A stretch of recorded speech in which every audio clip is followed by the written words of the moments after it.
श्री कृष्ण जी कहते हैं, हताश न होना सफलता का मूल है और यही परम सुख है। उत्साह मनुष्य को कर्मों में प्रेरित करता है और उत्साह ही कर्म को सफल बनाता है। एक समय की बात है, एक गांव में एक साधु रहता था।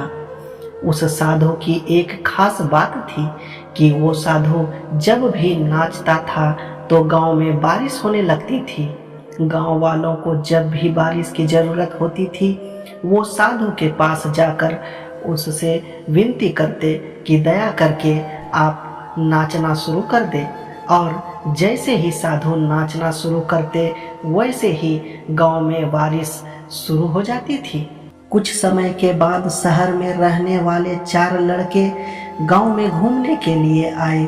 गांव में जब उन लड़कों को यह बात पता चली कि साधु के नाचने से बारिश होना शुरू हो जाती है, तो उन सबको इस बात का बिल्कुल भी विश्वास नहीं हुआ। शहर के लड़के अपने आप को बड़ा पढ़ा लिखा समझ रहे थे, इसलिए उन्होंने गांव वालों को यह चुनौती दे दी कि हम भी नाचना शुरू कर देंगे तो बारिश होने लगेगी। यदि बारिश नहीं होती है तो उस साधु के नाचने से भी बारिश नहीं होगी। दूसरे दिन प्रातः गांव वाले उन 4 लड़कों को साधु की कुटिया में लेकर पहुंच गए और फिर साधु से सारी बात को विस्तार में बताया।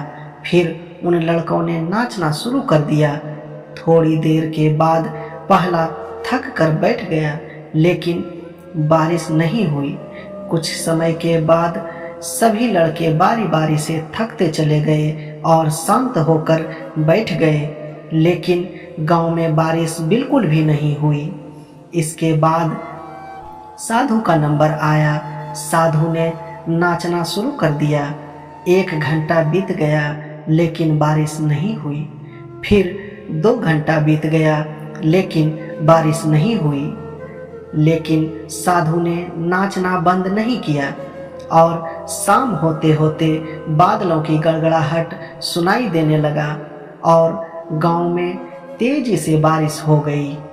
शहरी लड़के यह सब देखकर हैरान रह गए और उन्होंने साधु से तुरंत क्षमा मांगी और साधु से पूछा, बाबा, ऐसा कैसे हो गया कि हमारे नाचने से बारिश नहीं हुई, लेकिन आपके नाचने से बारिश होने लगी। साधु ने उन लड़कों को बताया, जब मैं नाचता हूँ तो 2 बातों पर ध्यान देता हूँ। पहली बात, मैं सोचता हूँ कि यदि मैं नाचूंगा तो बारिश को होना ही पड़ेगा, और दूसरी, मैं तब तक नाचूंगा जब तक बारिश ना हो जाए। दोस्तों, सफल व्यक्ति में यही गुण मौजूद होता है। वो जिस काम को करते हैं उन्हें सफल होने पर पूरा विश्वास होता है और वो तब तक उस काम को करते हैं जब तक वो उससे सफल नहीं हो जाते हैं। यदि आपको भी किसी काम में सफलता हासिल करनी है तो आपके अंदर भी साधु वाला गुण होना चाहिए। तो दोस्तों, यह थी हमारी आज की कहानी।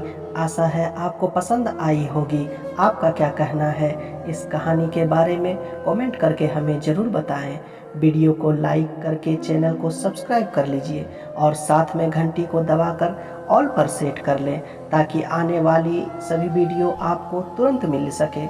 मुझे दीजिए इजाज़त। मिलते हैं फिर एक नई कहानी के साथ। तब तक के लिए धन्यवाद।